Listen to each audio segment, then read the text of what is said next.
అస్మాకం ప్రభు పరమేశ్వర ఏక ఏవ యూయం సర్వంతఃకరణై సర్వప్రాణై సర్వచిత్తై సర్వశక్తిభిశ్చ తస్మిన్ ప్రభో పరమేశ్వరే ప్రియధ్వం. ఈ శ్లోకానికి అర్థం ఏమిటంటే, నేను మార్కు సువార్త చదివాను, టెన్షన్ పడకండి. నీ దేవుడైన యెహోవాను నీ పూర్ణ మనస్సుతోను, నీ పూర్ణ ఆత్మతోను, నీ పూర్ణ శక్తితోను ఏం చేయాలి? ప్రేమించాలి, ఆరాధించాలి, సేవించాలి.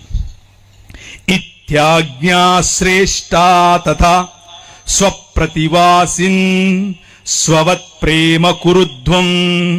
అలాగే చెప్పండి, నిన్ను వలే. శ్లోకంలో చదివితే వాక్యంలా లేదా? ఇది మన బైబిలే. బైబిల్ సొసైటీ ఆఫ్ ఇండియా వాళ్ళు సంస్కృతంలో రాసిన బైబిలే. ఇది చూపించండి మనోళ్ళకు. ఎందుకో లేనిపోని శ్లోకాలు చదివిస్తూ ఉంటారు, ఎక్కడెక్కడి నుంచో తీసుకొచ్చి. ఏం లాభం లేదు. వాక్యం వాక్యం దేవుని వాక్యం ఏం చెప్తుంది అని అంటే, ఇదంతా కాదు. దేవుణ్ణి ప్రేమించు, నీ మనిషిని ప్రేమించు, దేవునితో సంబంధం కలిగి ఉండు, నీ పొరుగువాడితో సంబంధం కలిగి ఉండు. ఇంతే నేను చెప్తున్నది. నువ్వేదో మతం కట్టక్కర్లా, నువ్వు క్రైస్తవ మతం అస్సలు కట్టక్కర్లా. యోహాను చెరపట్టబడిన తరువాత యేసు ఈశుర్గాలీల్ ప్రదేశమాగత్య ఈశ్వర రాజ్యస్య సుసంవాదం ప్రచారయాన్.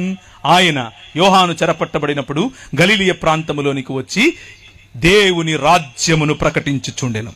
కథయామాస కాల సంపూర్ణ ఈశ్వర రాజ్య ఇచ్చ సమీపమాగతం అతో హేతోర్యూయం మనాంసి వ్యావర్తయద్వం సుసంవాదే చ విశ్వాసిత.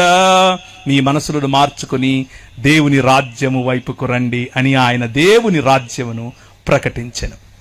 శ్లోకంలో చెప్తే, అంటే శంఖంలో పోస్తే తప్ప నీళ్లు తీర్థమవు టైప్లో అలా చెప్తే ఇప్పుడు మీకు అర్థమైందా? ఆయన వచ్చి చెప్పింది దేవుని రాజ్యం గురించి, క్రైస్తవ మతం గురించి కాదు, మనం కట్టుకున్న శాఖల గురించి కాదు. దేవుని రాజ్యం చెప్పాడు. దేవుని రాజ్యంలో ఉండాల్సిన లక్షణాలు ఏమిటి అని అంటే, సొయ్యం లేకపోవటం, గర్వం లేకపోవటం, బీదల పట్ల మనస్సుండటం. అలా ఉంటే దాన్ని సొదొమ రాజ్యంగా చూస్తాడు. దాని